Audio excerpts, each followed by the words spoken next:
oh, c'est zéro. Alléluia. On va même pas pris les gars, tu cries oh,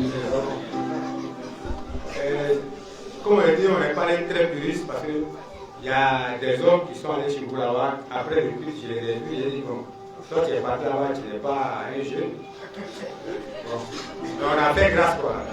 Vous pouvez des fois dire oh, comme vous êtes des lions, on ne dit pas le lion. C'est pas bon. Alléluia. Merci à l'évangéliste pour cette nouvelle jeunesse qui est en train de naître.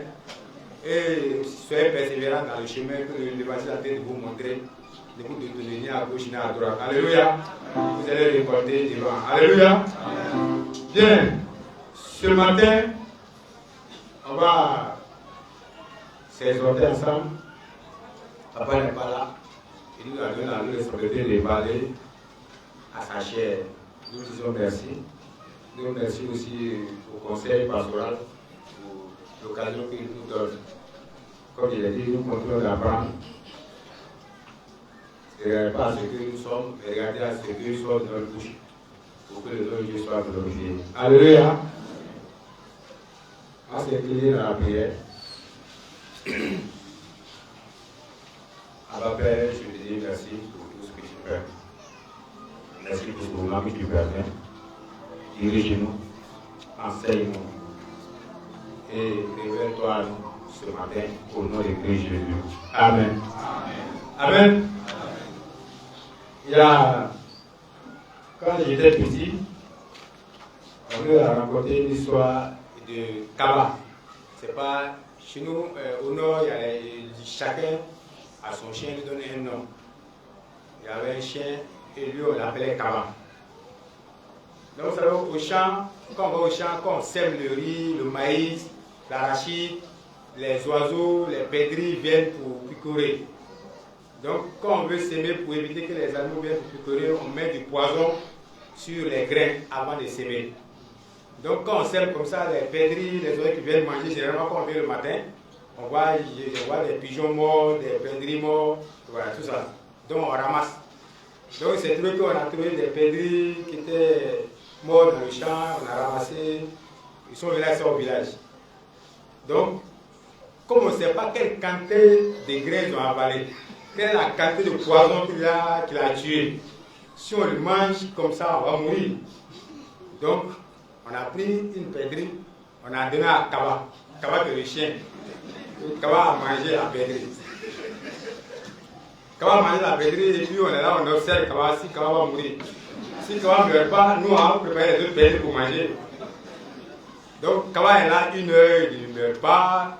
De 15 heures jusqu'à 18 heures, Kaba n'est pas mort. Donc, étant donné que Kaba n'est pas mort, c'est qu'il n'y a pas de problème. On a préparé les perdrix, ils ont mangé. Maintenant, le matin, le protège de Kaba vient, il réveille, il dit ah, Kaba est mort.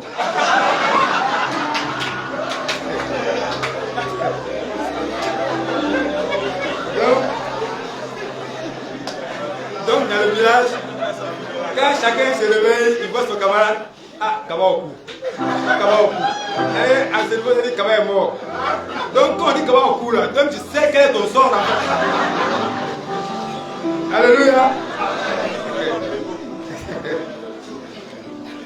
Ce matin, je voulais te parler du péché. Le péché.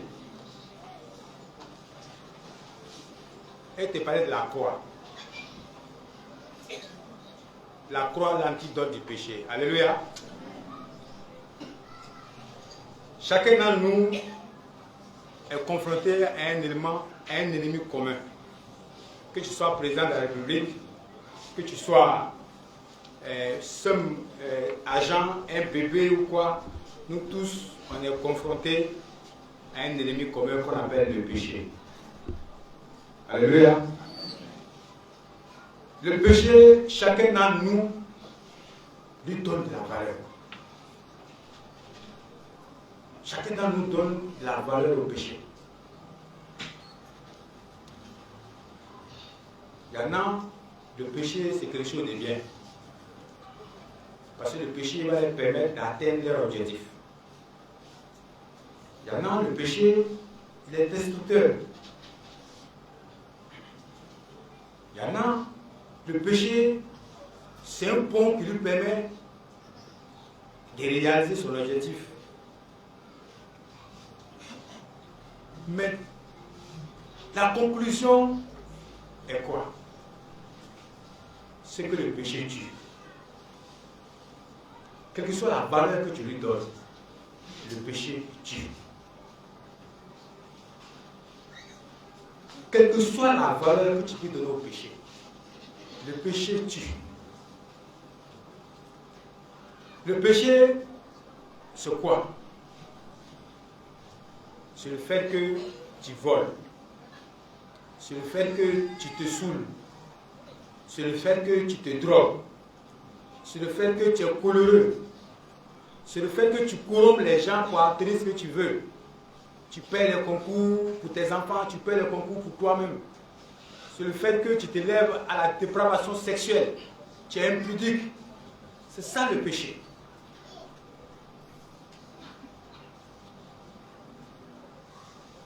Et ça t'amène loin. Le péché a attiré sur nous ce qu'on appelle la malédiction. Et lorsque la malédiction est descendue sur l'être humain, le sort final, c'est la mort. Le péché, son gros piège, le piège du péché, comme ce qui s'est passé avec les pédris et Kaba, le piège du péché, c'est qu'il agit à un temps bien donné. Il n'agit pas automatiquement. Tu es sorti avec un homme marié, il t'a donné 100 000 francs. Tu ne sais pas qu'au moins il sortait avec toi, il venait te donner une maladie qui va te tuer dans 5 ans. Tu ne sais pas. Tu as fait un avortement. Aujourd'hui, personne ne sait que tu es enceinte. Mais tu ne sais pas que l'avortement que tu viens de faire, dans 10 ans, tu seras stérile. Tu ne pourras pas avoir d'enfant quand tu vas te marier. C'est ça le péché. Le péché, il ne te montre pas son vrai visage au départ. C'est à la fin que tu constates que tu es dans l'erreur. Il est déjà trop tard. Beaucoup d'entre vous, vous êtes ici. Beaucoup d'entre vous pleurent pour leurs erreurs du passé. C'est ça le péché. Tu pleures pour tes erreurs du passé. Tu te poses la question, comment je vais m'en sortir? Comment tu vas t'en sortir? Je suis déjà dedans. Tu es dans un mariage illégal. Tu as déjà eu un enfant. Tu as eu 2 enfants. Tu en as même à ton 3e. On te dit, laisse ce monsieur. La question que tu te poses, si je le laisse, qu'est-ce que je vais devenir? Et mes 3 enfants, qui va me prendre encore avec 3 enfants? C'est ça le péché. Le péché te met devant une situation bien donnée. Te pose la problématique.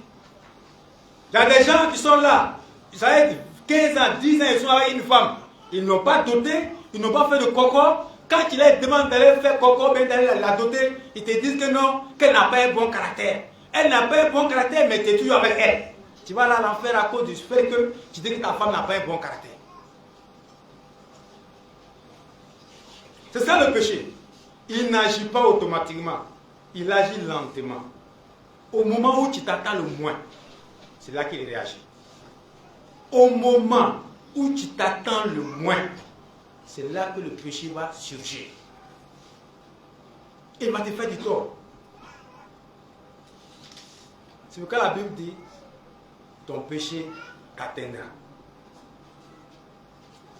Romains 3, 23 dit quoi? Le salaire du péché, c'est quoi? Alléluia. Ce matin, je veux t'amener à réfléchir. Tu es un nouveau, tu es un ancien. Est-ce que tu as accepté la croix qui va te permettre de vaincre le péché qui te détruit à petit feu? Alléluia. On va lire un passage. Le passage est long. Le passage est un 27 versets. Mais je vais vous donner le passage et on va lire quelques parties dans ce passage pour éviter qu'on puisse lire trop longtemps. 2 Rois chapitre 3. 2 Rois chapitre 3. Dans 2 Rois chapitre 3, on va nous parler des Moabites. Qui connaît les Moabites? 2 Rois chapitre 3, on va nous parler des Moabites. Chacun a trouvé? Au fur et à mesure, j'ai donné un verset, vous allez lire pour mieux comprendre le contexte. Les Moabites, ce sont les enfants de Lot. Alléluia. Ce sont les enfants de Lot. Lot, quand Lot était avec Abraham, chacun d'entre eux est devenu riche, ne pouvant plus rester ensemble, ils se sont séparés et Lot a décidé d'aller vers Sodome et Gomorrhe. Alléluia. Parce que vers Sodome et Gomorrhe, c'était un endroit qui était vraiment florissant. C'était un endroit où vraiment il y avait de la verdure. C'était un endroit où ces animaux pouvaient bien manger. Donc, au lieu de laisser la verdure à son grand-père et lui-même aller dans l'endroit où il y avait plus de difficultés, il a préféré lui le plus petit, le neveu, de choisir la verdure et de donner ce qui n'est pas les rochers à son grand-père Abraham, à son oncle Abraham. Mais ce qu'il ignorait, c'est que là où il partait, c'était la mort qui s'y trouvait. Parce que les gens de Sodome et Gomorrhe étaient méchants. Parce que les gens de Sodome et Gomorrhe étaient vraiment impudiques. C'était des gens qui ne créaient pas Dieu. Et Dieu a décidé de détruire Sodome et Gomorrhe. Souvent, tu es attiré par des choses. Or, là où tu es en train de partir vers la mort sans t'en rendre compte. Souvent, tu es attiré par des postes. Or, le poste que tu es en train de chercher, même le poste, même pas te créer plus de soucis. Il y a des endroits où tu ne dois pas être. Ne laisse pas le monde te dicter là où tu dois être. Ce n'est pas les hommes de ce monde qui te disent là où tu dois être. Laisse le Saint-Esprit t'orienter. Toi qui viens d'arriver dans le Seigneur, sache que Dieu, quand il dit t'aime là, ce n'est pas pour te donner avion, ce n'est pas pour te donner moto. Dieu dit, quand Dieu dit il t'aime, c'est pour te délivrer du péché. Et dès l'instant où tu es délivré du péché, tu as la paix, tu as le bonheur éternel. Alléluia. Et tous tes besoins sont pourvus. Alléluia. Donc l'autre est parti là-bas, arrivé là-bas, Dieu a décidé de détruire Sodome et Gomorrhe. Son père, son oncle, va maintenant intercéder pour lui, pour que Dieu l'épargne et ses enfants. Dieu a épargné l'homme et ses enfants. Quand Dieu les a épargnés, en sortant, la femme, pour d'autres raisons qu'on ne partagera pas ici, a essayé de regarder derrière, elle est devenue une statue de sel. Étant donné que l'homme avait lui, sa femme et 2 filles, ils étaient 4. Les filles étaient fiancées. Lorsque l'homme sortait, les fiancés ont dit qu'ils ne vont pas avec l'autre. Donc les filles sont parties célibataires. En cours de route, la femme est devenue statue de sel. Donc l'homme est devenu célibataire automatiquement.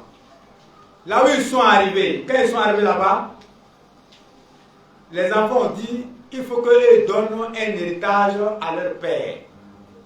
Vous voyez les solutions humaines. Quand on veut utiliser les solutions humaines pour résoudre un problème. Donc il faut qu'ils utilisent un moyen. Ils ont saoulé leur papa et ils ont couché avec lui. Et il y a une qui a eu un garçon qu'on appelait Moab, qui est le père des Moabites. Et il y a l'autre qui a eu un qu'on appelle Ammon, qui est le père des Amorites, des Amoriens. Donc ces 2 peuples-là, c'était des peuples incestueux. Vous savez ce qu'on appelle incestueux?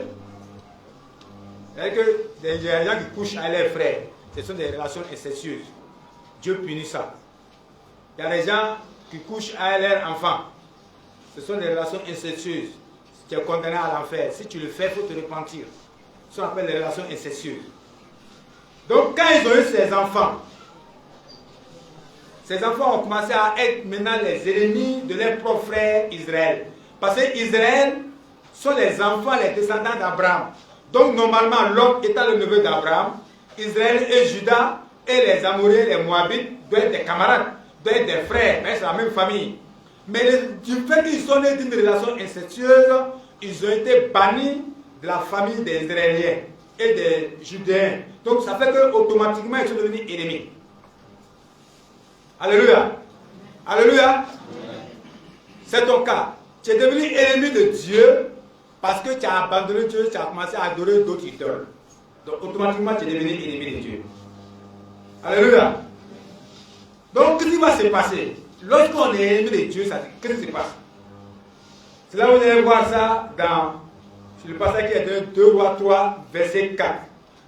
On dit Mécha, roi de Moab, possédait des troupeaux et il payait au roi d'Israël un tribut de 100 000 agneaux et de 100 000 béliers avec leur laine. Automatiquement, étant donné que Moab est banni, vous allez voir ça dans Deutéronome 23. Deutéronome 23, il est écrit ce qui suit. Deutéronome 23, verset 2 à 6. On dit celui qui est issu d'une union illicite n'entrera point dans l'assemblée de l'Éternel. Même sa 10e génération n'entrera pas dans l'assemblée de l'Éternel. Vous voyez un peu ce qu'il veut dire. Le péché, il agit jusqu'à un temps bien donné. Donc maintenant, il va manifester son vrai visage. Donc on te dit, le fait que tu es issu d'une relation illicite, tu es déjà maudit. Tu es là, tu n'as rien fait. Mais le fait que tu sois le fruit d'une relation illicite, tu es déjà maudit. Simplement pour ça. Tu n'as rien fait. C'est parce que toi tu as fait quelque chose. Mais le simple fait que tu aies des relations illicites, tu es déjà maudit. Et ça, on voit ça régulièrement. Les jeunes gens qui s'attrapent dans les rues, après quand on recherche, on voit qu'ils sont cousins. La malédiction s'étend. C'est une relation illicite. Et à deux mois, on trouve qu'ils sont des demi-frères. Ah, ils sont déjà ensemble. Ils ont déjà eu un enfant ensemble. La malédiction s'étend. Tu n'as rien fait. La malédiction est là. Alléluia. Donc cette malédiction-là agit dans ta vie. Comment elle agit? Regarde Deutéronome 28. Deutéronome 28 à partir du verset 27 à 33. Deutéronome 28 à partir du verset 27 à 33. On dit l'Éternel te frappera de l'ulcère d'Égypte, d'hémorroïdes, de gales, de teils, dont tu ne pourras guérir. L'Éternel te frappera de délire, d'aveuglement, d'égarement d'esprit. Et tu t'adonneras en plein midi comme l'aveugle dans l'obscurité. Tu n'auras point de succès dans tes entreprises. Tu seras tous les jours opprimé, dépouillé, et il n'y aura personne pour venir à ton secours. Alléluia.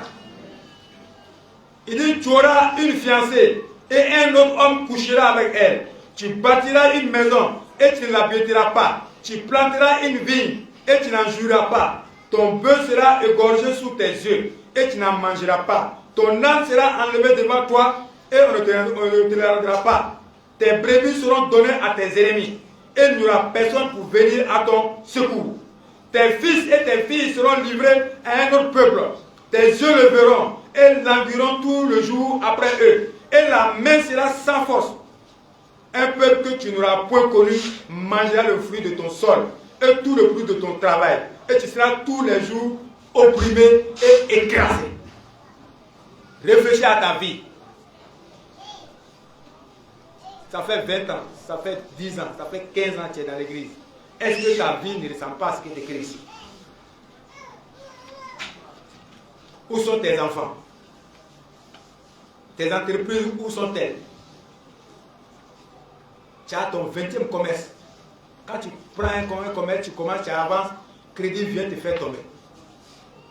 Tu prends un autre commerce, tu veux faire avancer, crédit vient te faire tomber.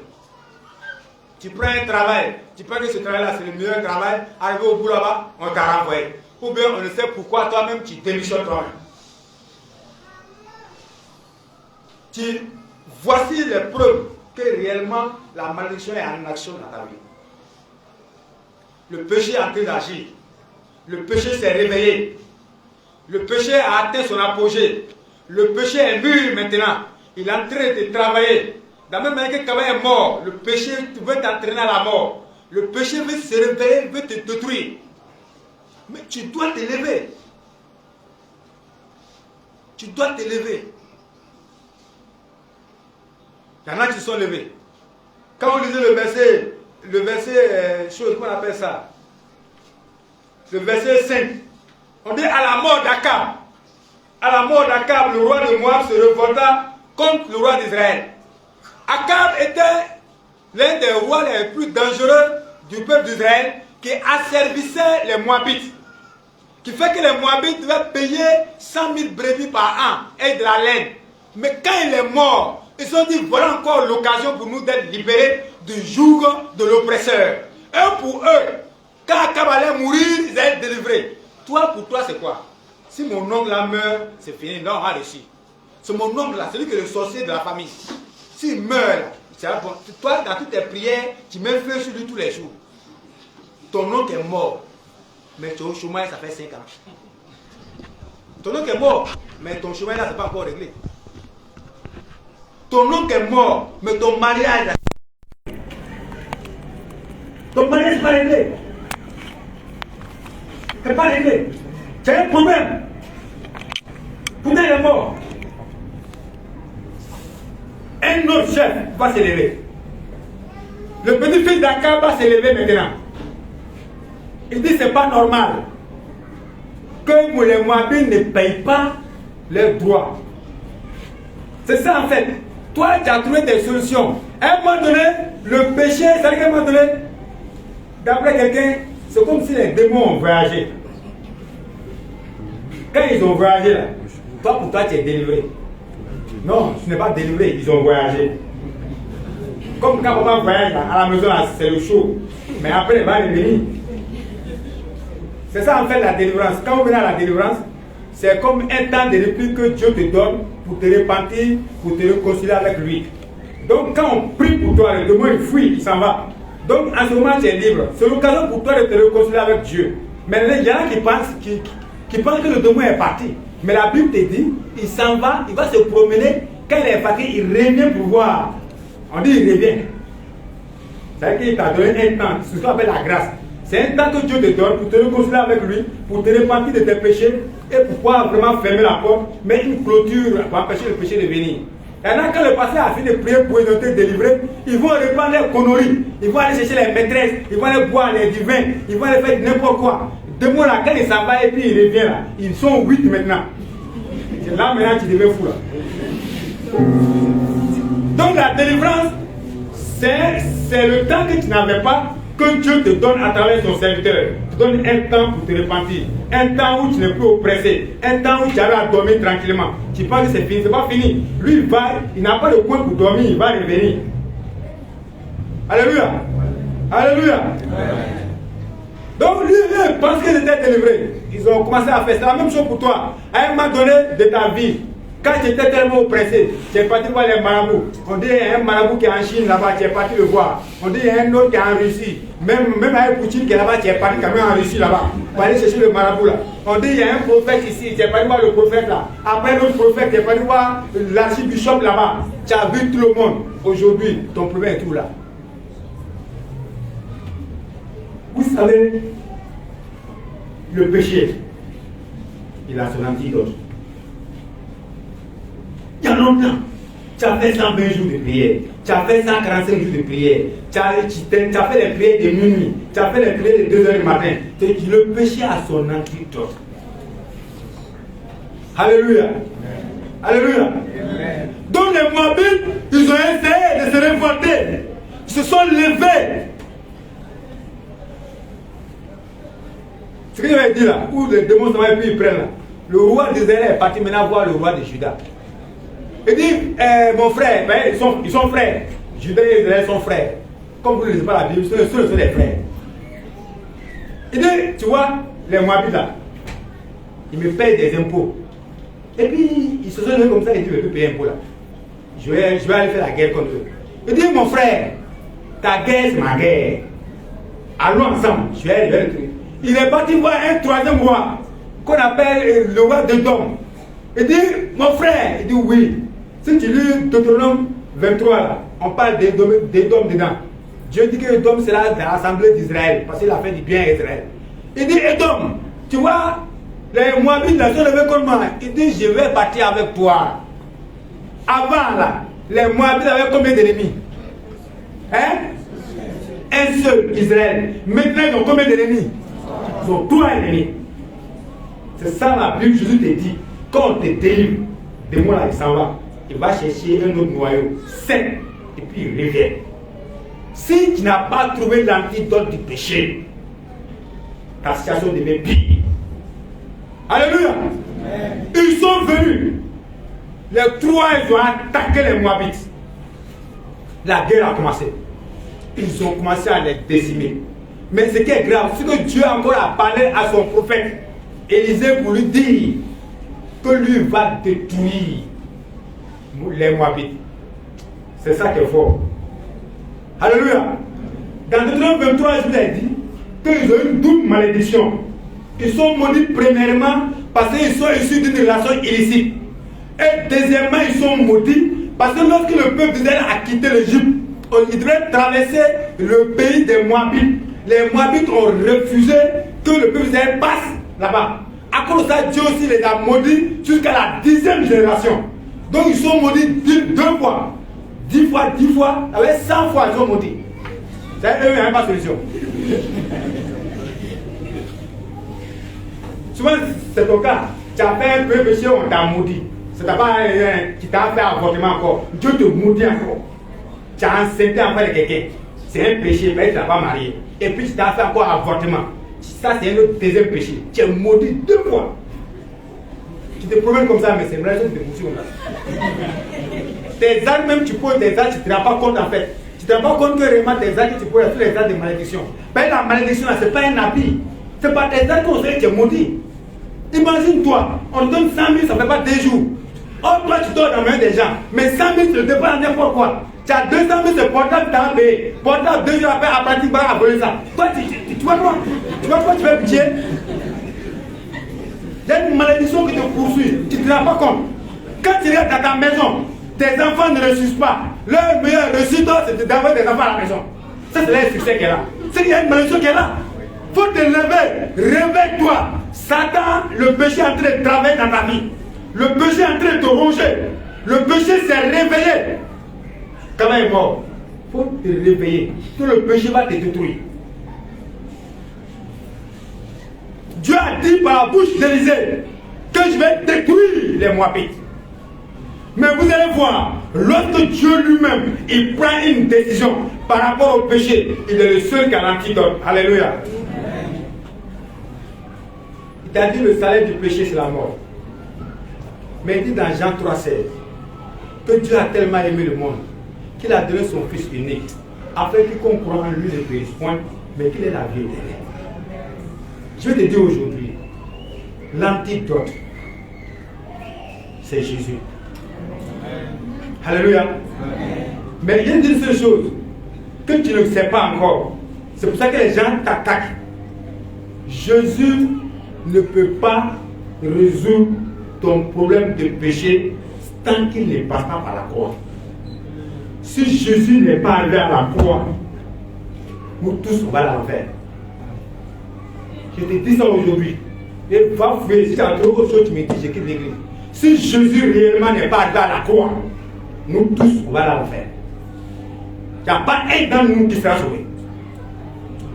Parce que Jésus n'a de pouvoir que parce qu'il est passé à la croix. Pas parce qu'il est Jésus, mais parce qu'il est passé à la croix.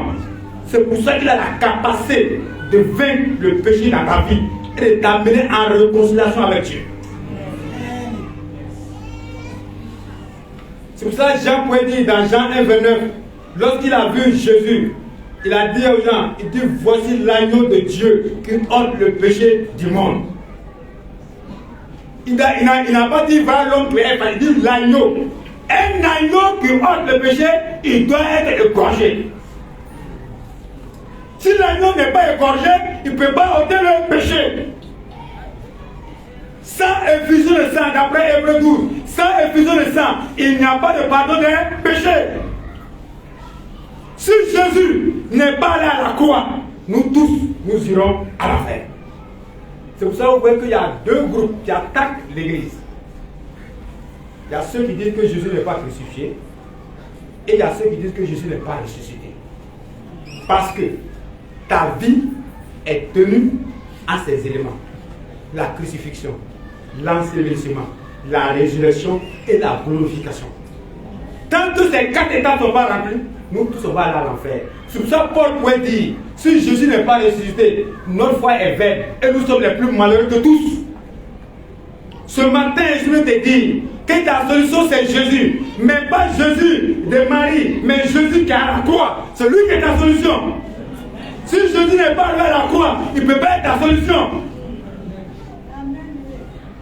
Voici les Moabites, ils sont oppressés. Les Moabites sont oppressés. Les Moabites sont en train d'être dominés par 3 rois. Les 3 rois sont en train de les détruire, comme Dieu l'a dit. Comme Dieu les a maudits 3 fois. Ils sont en train d'être détruits. Arrivé à un moment donné. Alléluia. Ils sont face. Le roi s'est levé. Il ne restait que la capitale. Abraham. Ils sont restés dans la capitale. Les 3 rois ont encerclé la capitale. Ta vie est encerclée actuellement. Tu es oppressé. Tu es malade. Tes enfants sont au chômage. Ils travaillent, on les renvoie dans leur travail. Ils font ceci, on les renvoie. Tu ne les comprends même pas.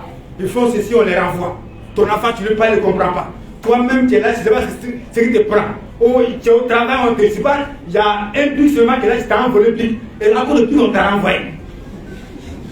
L'oppression. Satan a déroulé son oppression. Il a appelé toute son armée. Il dit c'est maintenant l'heure. Monsieur Y, monsieur Madame Tan doit périr. Il ne doit pas aller au paradis. Il doit mourir. Le roi des Moab s'est levé. Il dit Abraham était idolâtre. Mais avant de rentrer dans sa gloire, il a sacrifié son fils.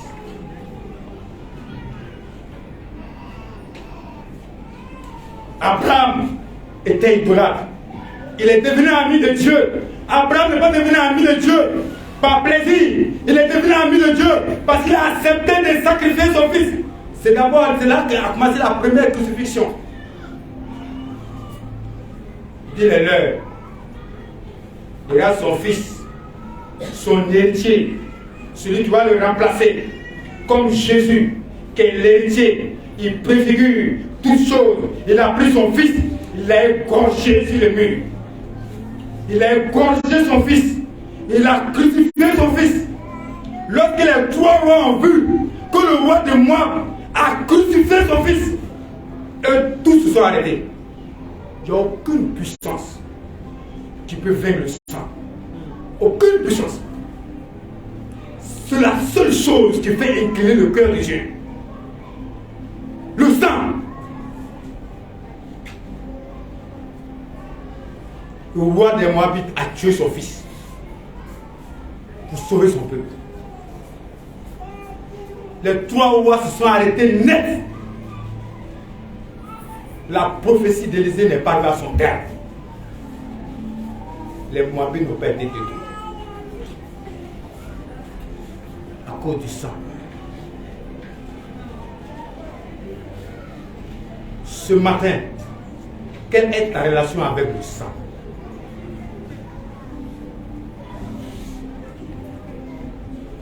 J'ai écouté beaucoup de chrétiens. J'ai constaté qu'il y a beaucoup de chrétiens qui viennent à l'église mais qui ne croient même pas à la croix. Oui, ce n'est pas possible. Dieu ne peut pas tuer son fils. Son fils ne peut pas mourir à la croix. Mais tu n'as pas accepté les vertus du sang. Comment tu veux que le sang puisse travailler dans ta maison? La seule chose qui peut délivrer ta famille, tes enfants, ton travail, tes affaires, c'est le sang.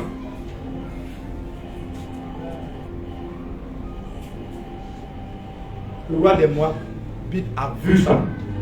Il a sauvé son peuple en crucifiant son fils. Dieu a tellement aimé le monde.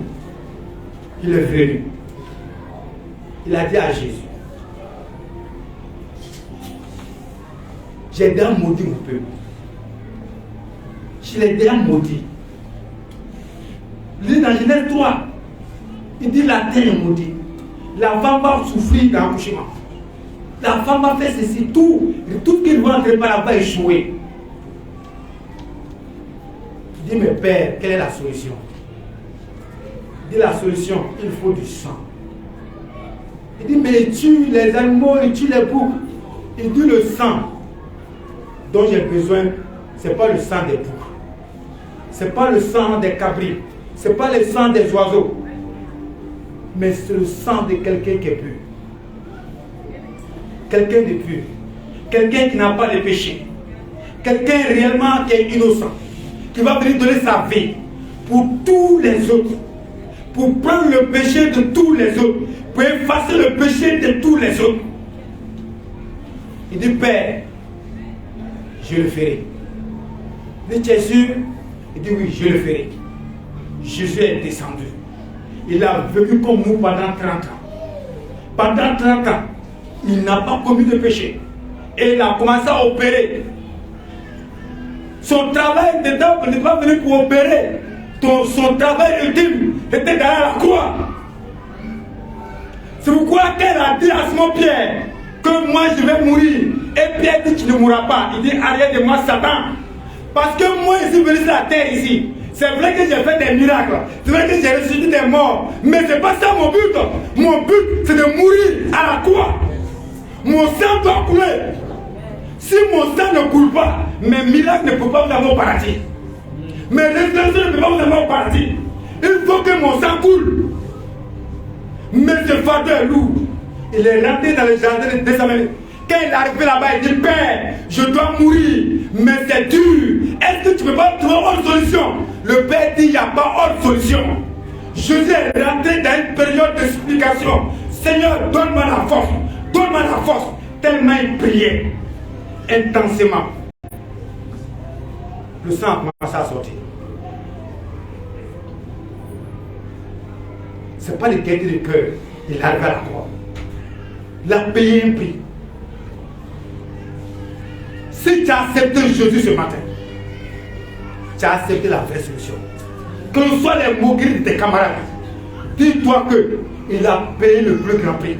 1 Pierre 3 pour te dire, ce n'est pas par des choses périssables, ni par de l'or, ni par de l'argent, que tu as été racheté de ton péché, mais c'est par la mort, la crucifixion de Christ. Amen. Ne laisse jamais quelqu'un jouer avec ta foi en Jésus. Parce qu'il a payé le plus lourd prix. Il dit, Père, Père, pourquoi m'as-tu abandonné? À cause de nos péchés, à cause de nos égarements, à cause de nos fautes. Il est mort à la croix. Ce matin, je vais te dire, est-ce que tu es prêt à accepter Jésus qui est mort à la croix? Je n'ai pas dit Jésus, j'ai dit Jésus qui est mort à la croix. Est-ce que tu es prêt à accepter ce Jésus ce matin? Est-ce que tu es prêt à accepter ce Jésus ce matin? C'est ce seul Jésus-là qui peut te sauver. Je n'ai pas dit Jésus qui était en Israël. Jésus, il y avait plusieurs Jésus en Israël. Ce que vous ne savez pas, il n'est pas venu tout seul avec le nom. Il y avait plusieurs Jésus en Israël. Il y avait plusieurs personnes qui faisaient des miracles en Israël. Mais le seul qui allait à la croix, le seul qui allait à la croix, c'est le Fils de Dieu. Celui qui est venu pour prendre ton péché, pour prendre mon péché, pour l'enlever pour toujours, pour que nous puissions avoir accès au Père, pour que nous puissions vivre en paix, dans la joie, dans la bonté, dans le bonheur. C'est ce Jésus-là dont je te parle ce matin. Est-ce que tu es prêt à accepter Jésus qui est mort à la croix?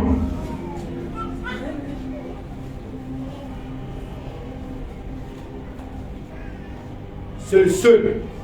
Aucun autre prophète, aucun autre homme soi-disant de Dieu, sur terre, dans le ciel, sous la terre, dans la mer, n'a pu dire tes péchés te sont pardonnés, à part Jésus-Christ seul. Celui seul qui est capable de pardonner ton péché. Ce péché-là qui te détruit tous les jours. Ce péché-là qui est en train de t'anéantir pour aller. Tu as des maladies. Quand l'autre guérit, l'autre vient. Quand l'autre guérit, l'autre vient. Tu ne sais même pas où tu vas. Je te dis ce matin, si tu acceptes le Jésus qui a été crucifié, dont le sang a coulé à la croix, je te dis que tu es libéré. Mon frère, ne viens pas dire à Jésus, je veux de l'argent. Ne viens pas dire à Jésus, je veux du travail. Tu dis, Jésus, accorde-moi les bénéfices de ta croix. Jésus, accorde-moi les bénéfices de ta croix. Jésus qui donne le travail là, c'est pas lui qui va t'envoyer au paradis. C'est Jésus qui est mort à la croix. Celui, non seulement il va t'envoyer au paradis, et il va te donner du travail. Vous inversez les rôles. Il dit cherchez premièrement le royaume des cieux. Et tous les autres choses vous seront donnés par-dessus tout. Jésus te dit, si tu me cherches, Jésus qui donne les miracles, Jésus qui donne les guérisons, tu n'iras pas au paradis. Mais si tu cherches Jésus qui est mort à la croix, Jésus qui me permet d'aller au ciel, avec ce Jésus-là, tu auras à manger, tu auras du travail, tu auras la santé, tu auras la paix, tu auras le mariage. Donc cherche ce matin Jésus qui est mort à la croix. Alléluia. Il y a un grand homme, il a eu une révélation. Tellement il se pensait très bon, il est arrivé au ciel. On lui demande qu'est-ce qu'il a fait pour pouvoir aller, pour qu'on le laisse entrer au paradis. Il dit, tu vois l'église de chez nous là-bas, ça a coûté 1,5 milliard. Moi seul, j'ai donné 1 milliard. On dit, ça fait 1 point. Or, il faut avoir 1000 points pour pouvoir rentrer au paradis. On dit, bon, tu as 1 point. Donc, il reste 999 points. Il dit, attends, n'oublie pas, la voiture du pasteur seulement est payée. Ça fait demi-point. Il dit, c'est pas fini. Toutes les veuves dans l'église, là, c'est moi qui les nourrissais, à les enfants, je les envoyais à l'école. On dit, ça fait 2 points. Ça a 3 points et demi. Il dit, c'est pas fini. Il dit, à quoi encore? Il dit, tous les dimanches, il était à l'église. Tous les jours du soir, il était à l'église. On dit, ça fait 1 point. Avec 4 points et demi. Alléluia. Et il dit, donc au moment où on veut le pousser à l'enfer, il dit, attends, il reste une chose. Il dit, à quoi? Il dit, Jésus qui est mort à la croix. Quand il dit Jésus qui est mort à la croix, c'est comme une goutte de sang qui est quittée là-bas, qui est descendue, tombée dans la balance. On dit le compteur est bloqué.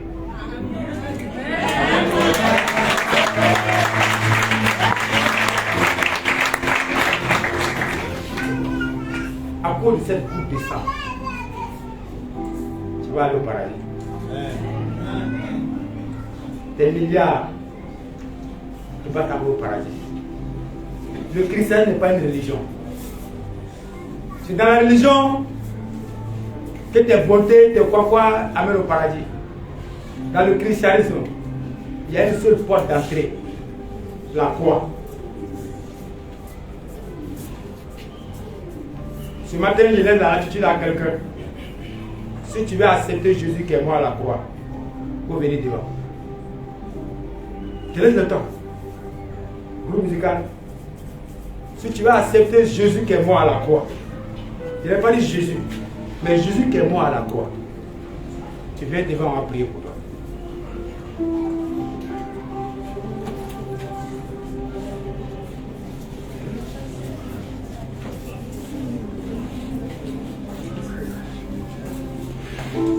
Jésus qui est mort à la croix t'appelle ce matin. Il venait dire, viens à moi. Et regarde mes mains. Les clous des clous sont encore sur mes mains. Et regarde mes pieds. Les clous sont encore dans mes pieds. Je suis le seul, l'unique, qui apporte le salut.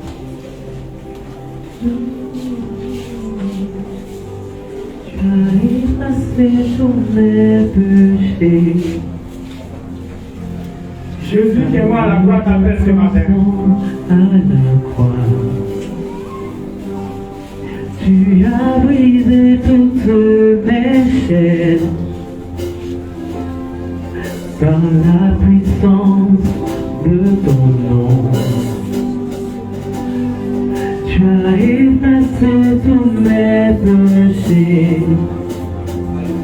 Quelque soit ce que nous de ton sang, à Jésus qui est mort à la croix, je viens à toi. tu as brisé toutes mes chaînes. Je réclame la croix. Par Devant tous mes oppresseurs, je réclame la croix. au-delà de mes attentes. Alléluia. Tu as changé ma vie et tu as fait de moi ton fils bien-aimé. Au-delà de mes attentes, tu m'as donné ton esprit qui crie en moi. Abba Père, Abba Père, Abba Père, Abba Père.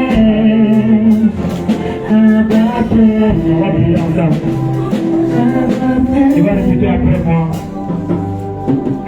Père Dieu Tout-Puissant, Jéhovah, je te dis merci d'avoir donné ton Fils Jésus mourir à la croix pour moi. J'accepte Jésus qui est mort à la croix. Et je présente Jésus de la croix à tous mes oppresseurs, à tous ceux qui veulent me détruire.